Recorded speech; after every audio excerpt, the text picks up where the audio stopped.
So I have not seen you for, well, I guess the last time.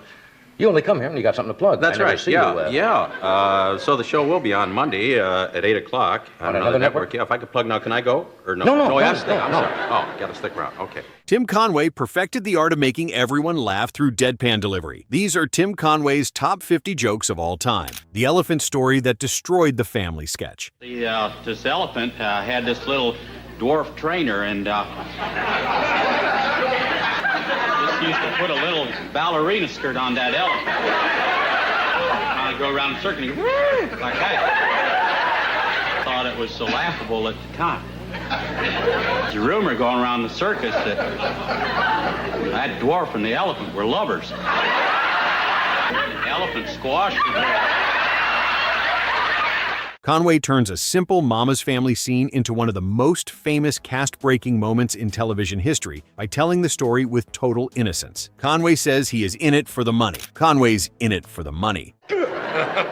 And take home a few thou a week, doesn't it? Yeah, that's the important thing. That's the main thing. Yeah, that's the main thing. A lot of people don't think we're in it for the money, but I am. I've often heard that. Yeah. You got in it just for the Yeah, a lot money. of people think I want to get to the top. That's not necessarily so, no.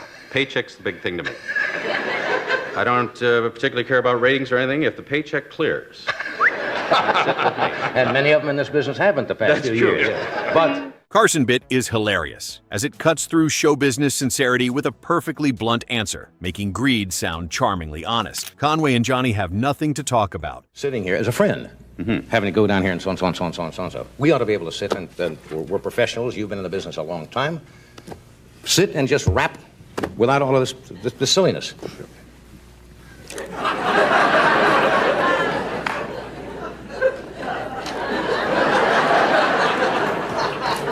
The nothing to talk about. Carson appearance is funny because Conway turns the lack of material into the material sitting in the awkward space most guests fear. The dentist numbing himself instead of Harvey Korman. Take a firm hold of the hypodermic needle, right.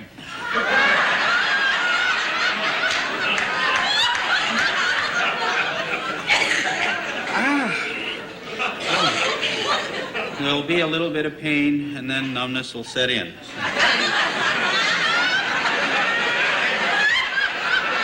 Conway's dentist sketch is a masterclass in making a physical mistake grow into total disaster, playing the rookie dentist who accidentally numbs his own hand, then keeps pretending he can still work. The oldest man takes forever to make a hot dog. I got a mind like a steel trap. I get her in there, locked in there. Take a stick of dynamite to blow it out of there. That's good. Right. That's good.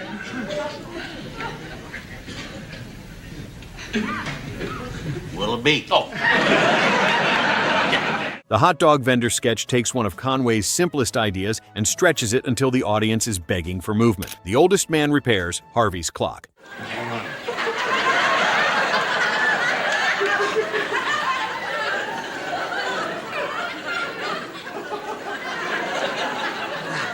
You all right, mister? No, I'll be all right. Just put this over.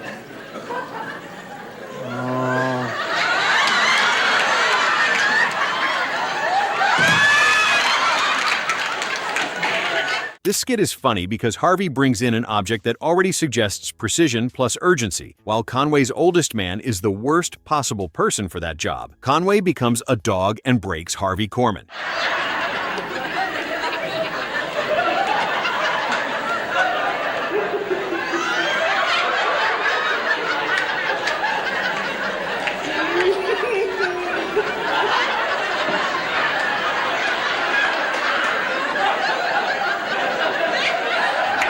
Tim's dog sketch works because he doesn't play the animal as a cartoon, but commits to every little canine habit with disturbing seriousness as the moment starts as a domestic scene. Then Conway's behavior slowly turns the room into nonsense. The world's oldest fireman makes the fire worse. You're starting to get some color in your cheeks. Oh, I can't breathe. I'm choking. It's not working. I need oxygen. I need oxygen. Hurry. Mouth-to-mouth resuscitation. It's the only way. The fireman sketch gives the oldest man a crisis situation, which makes his slow movement even more dangerous as Harvey Korman calls for help. But the arrival of Conway's firefighter immediately feels like a second emergency. The world's oldest doctor makes a house call. Get that? Right here.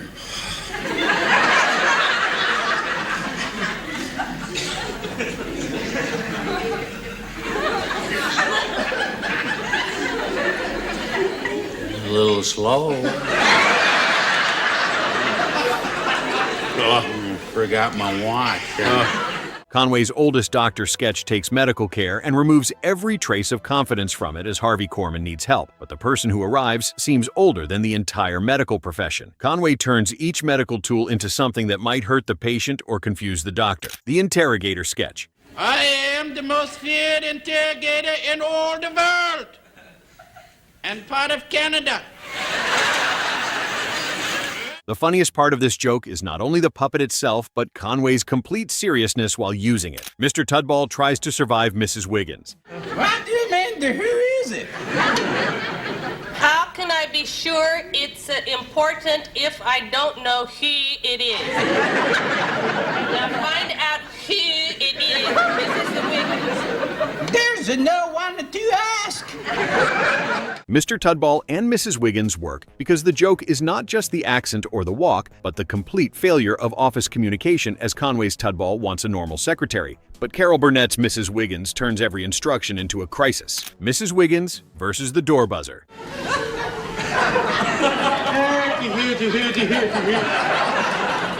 What's the matter, Mrs. Wiggins? The door is stopped. It's not a stop, it's a lock. And it's going to stay locked. Okay. The door buzzer sketch turns a simple office security system into a battle between machinery stupidity and Tim Conway's patience as Mr. Tudball has installed something that should make the office more efficient. But Mrs. Wiggins immediately proves it will do the opposite. Mr. Tudball's vending machine standoff. This is my last warning. Come along with me. Come on. What are you doing? You just stand right over there, boy. Nobody's taking me off at the who's gal. Listen, I'm just a lousy building guard. I'm not cool, Jack. Give me back to my door. Starting to make over there, boy. A vending machine should be a small inconvenience, but Conway makes it feel like an international workplace crisis as Tudball wants a simple snack, yet every part of the machine seems determined to humiliate him. Mr. Tudball takes Mrs. Wiggins to lunch. Nice talking to you. Waiter. Yes, would you care to order cocktails now? Yes, I think that would be in order. Mrs. Wiggins.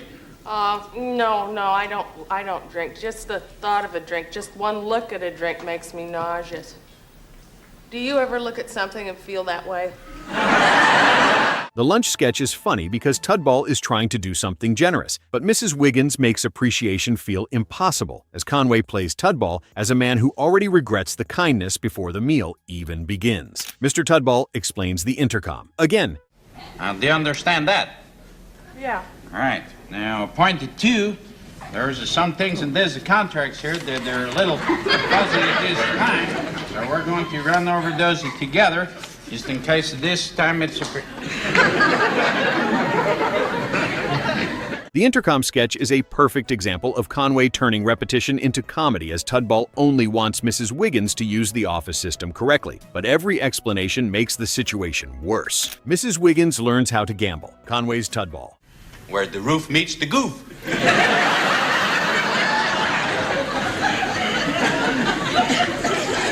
I didn't know that you approved of the gambling anyway. Well, I don't, but since I'm going to be there, I thought it might be kind of fun to learn. Oh, well, you ought to try the blackjack. Who's he? Trying to teach Mrs. Wiggins gambling is funny because the lesson never has a chance as he approaches the game with rules, strategy, and seriousness, while Mrs. Wiggins turns the whole thing into accidental nonsense. Mrs. Wiggins' Pet Funeral. If you want to quit doing that, you're getting my Sears and sucker suit all...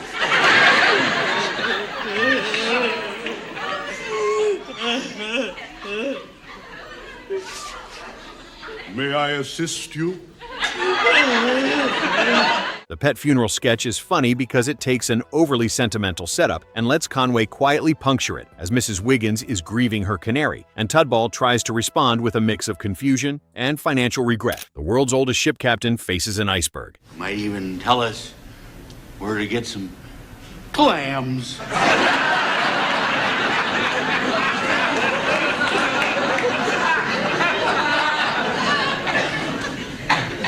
You like clams? Yes, I do. You knew that, sir, didn't you? Right. Boy, it's a beautiful night out there, isn't it? The ship captain's sketch gives Conway a disaster movie setup and then removes all urgency from the hero, as Harvey Korman needs action because the ship is heading toward danger. The oldest man becomes the worst torturer.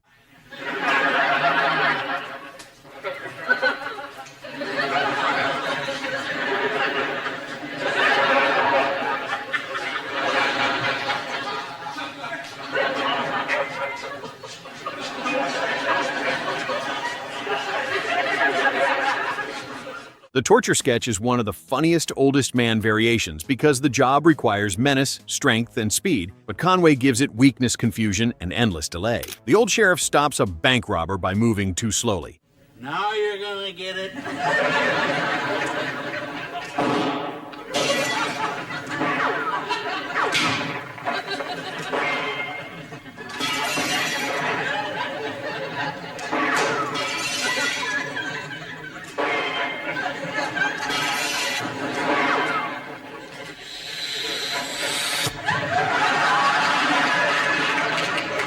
The old sheriff sketch is classic Conway as its Western setup demands fast hands and tough talk, but instead, Harvey Korman's robber has to deal with the slowest lawman imaginable. The oldest man wanders into a saloon.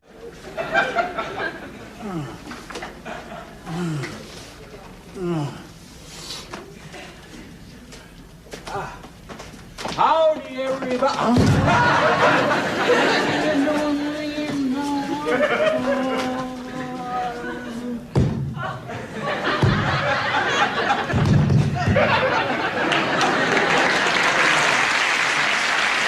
The saloon sketch turns Conway's oldest man into the strangest possible Western customer, as a saloon usually moves with swagger music and danger, but Conway brings the room to a crawl. Undercover cops with Harvey Korman.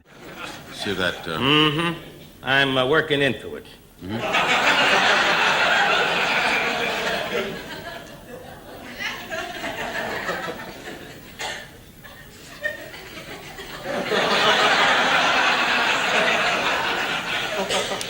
Undercover Cops gives Conway and Harvey a crime setup where both men should look sharp, suspicious, and dangerous, but Conway immediately makes the operation feel doomed by bringing the wrong kind of energy into the room. The French scuba diver who should not be underwater. Also built into his mask is a two-way radio, and I will be in contact with him all the time. Consequently, I alone will be responsible for Pierre's life.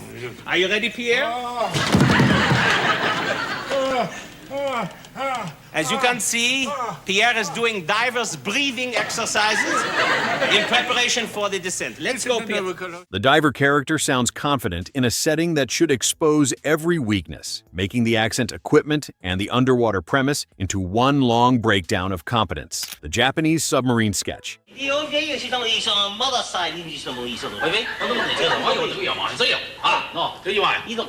Japanese.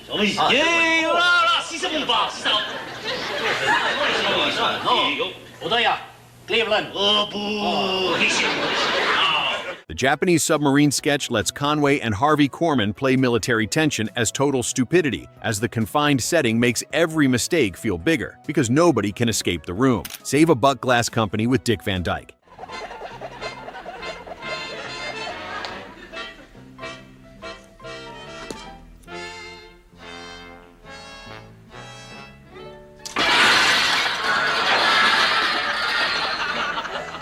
Save a Buck Glass works because Conway and Dick Van Dyke play repairmen who make the damage feel safer before they arrive, as Conway brings that calm incompetence that makes the customer realize too late what kind of men have entered the house. The hapless officer, trying to discharge Harvey.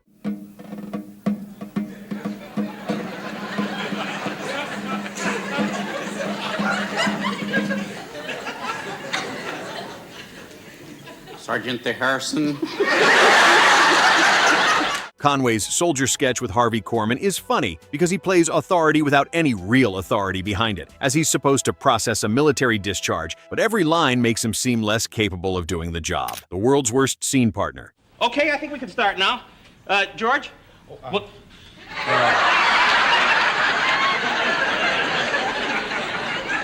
You know, just being rehearsal and all, does she have to tear my shirt? It's my favorite one. The community play sketch is funny because Conway turns bad acting into a complete character, as he doesn't simply forget lines or overplay, but behaves like a performer with no awareness of the production around him. The Oldest Man Compilation. By the window, All right. Hey, okay. All right.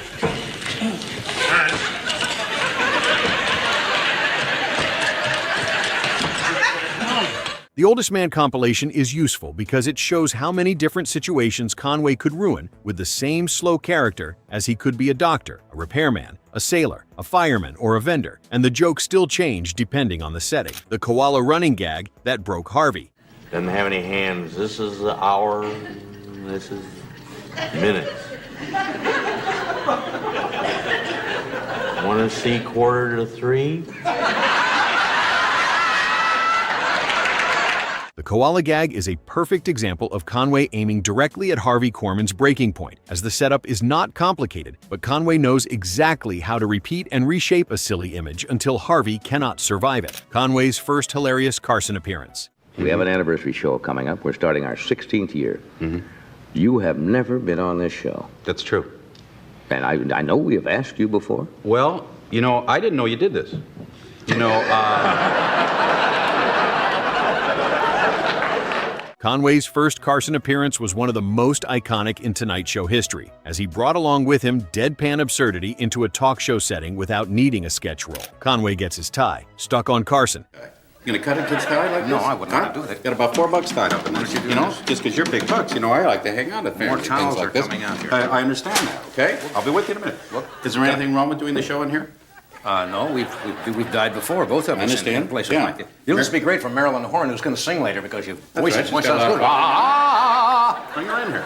The tie moment turns a tiny wardrobe problem into a full talk show derailment, as Tim plays the situation like a man trying to remain dignified while losing a fight with his own clothing. World-famous jockey Lyle Dorf on Carson. Express that like you do, but it's your show. I'm sure that you could do that a lot better than I do. Now, Lyle, Lyle Dorf is one of Conway's strangest late career inventions, due to the fact the joke starts visually before he says anything, as the tiny jockey look already puts Carson and the audience in a comic mood. Conway's 1988 Tonight Show stand-up. But they finally put you on, and it's kind of unusual. They give you actually just a boarding pass and a folding chair, and you can sit anywhere. Really, it really doesn't matter. But I noticed that for $4, they are cutting back a little bit. And I think basically it was in the fuel area because... Conway's 1988 Tonight Show stand-up shows how well his timing worked without a full sketch around him, as he moves through stories and small observations with the same careful patience he used in character work. Burnett and Conway on Carson.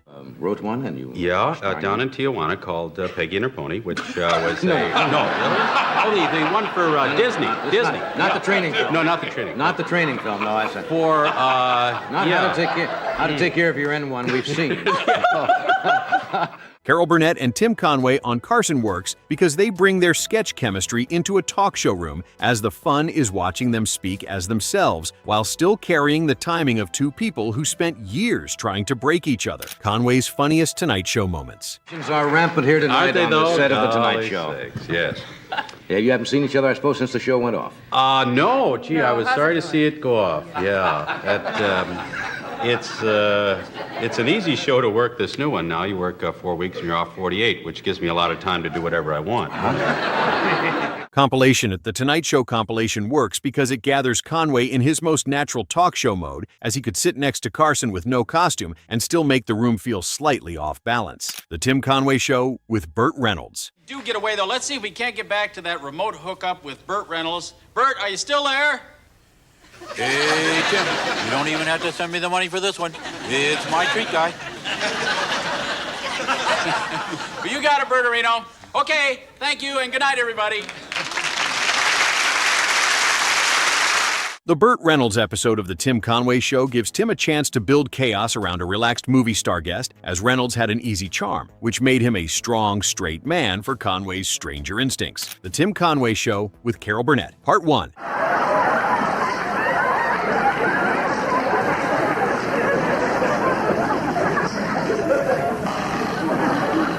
Carol Burnett's guest spot on The Tim Conway Show works because the power dynamic flips from their Carol Burnett Show years, as Tim's now the center of the program, but Carol still brings the energy of a partner who knows every trick he has. The Tim Conway Show with Carol Burnett and Harvey Korman, Part 2. Just that I was pausing here for dramatic effect. You understand that? Have you ever worked with a method actor before? The second half with Carol Burnett and Harvey Korman gives Conway the advantage of bringing his two best comic foils into his own space, as Harvey's presence immediately raises the danger level because Tim knows exactly how to make him break. The Tim Conway Comedy Hour opening episode. No, it's about the same. They were almost pretty close to being the same. So let's hear it for a little girl with a big name, Audrey Meadows. The Tim Conway Comedy Hour shows him trying to build an entire variety environment around his own comic personality. Ensign Parker arrives on McHale's Navy. They say I have a savage temper, sir. Good. Because you're going to need it. Now, here's our position, mister. There's Japs up here. There's Japs over there. There's Japs over there. There's Japs down here. Forget them. Because here is the Navy's real enemy. Conway's first major McHale's Navy impact comes from making Ensign Parker look completely unsuited for war, as the joke is not that Parker is evil or lazy, but that he's sweet but also constantly overwhelmed. My Ensign the lawyer on McHale's Navy. Extra duty. And, a cut in his beer ration. Yes, sir. And we'll put him to bed without his supper for 90 days. You'll send him to bed without his supper. I'm going to kill him one of these days, Mr. No deal. The My Ensign the Lawyer episode is funny because Parker's nervousness enters a world that demands logic and confidence, as Conway plays him like a man trying to sound official while knowing he's one question away from collapse. The great impersonation on McHale's Navy. Skip, yeah. And what, may I ask, is going on here? Hi, Skip. Mr. Parker here has kindly consented to help us pick up a little extra money for our leave. Right, General? That's right, old Skip. Well, now, we couldn't have these fellas going off to Noumea without a ruddy chutney in their pocket, what, eh? The great impersonation is perfect for Conway because Parker has to pretend to be more important than he is, as the episode's humor comes from placing his shaky little character inside a role that requires confidence. McHale's Navy, Urulu's Paradise West. And then,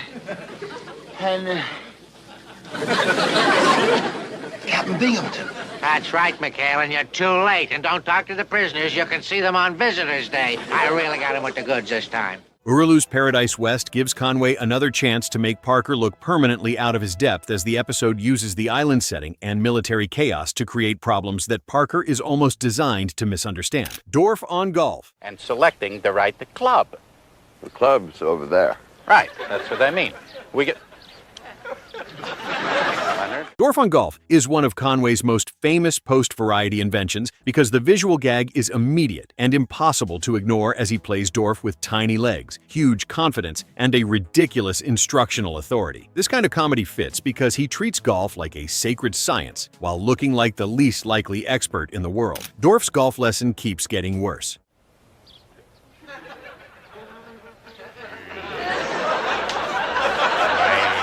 The second part of Dorf on Golf works because Conway doesn't let the original sight gag do all the work, as Dorf keeps explaining the sport with the confidence of a man who has misunderstood both golf and teaching. Dorf goes auto racing.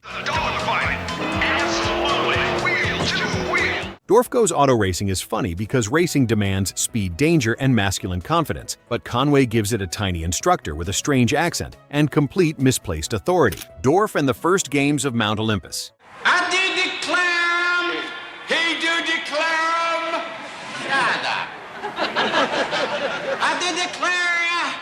Dorf and the First Games of Mount Olympus puts Conway's tiny sports expert into ancient myth, which is already a ridiculous mismatch, as the joke comes from treating Olympic history like it needed Dorf's personal involvement. Conway and Harvey Korman at MPTF. Get you there. Wonderful. Very good model. Very God only knows where your luggage goes. The MPTF appearance works because Conway and Harvey Korman are older, but the same comic chemistry is still sitting between them, as Harvey knows Tim's timing too well, which makes every pause feel dangerous. Tim Conway's genius wasn't about volume or speed, but all about waiting for the best timing and the ability to make Harvey Korman, Carol Burnett, Johnny Carson, and every audience member watching completely lose control, laughing through the smallest possible movements. Which Tim Conway moment do you think was his absolute funniest? Drop your answer in the comments below and subscribe for more hilarious and classic comedy moments.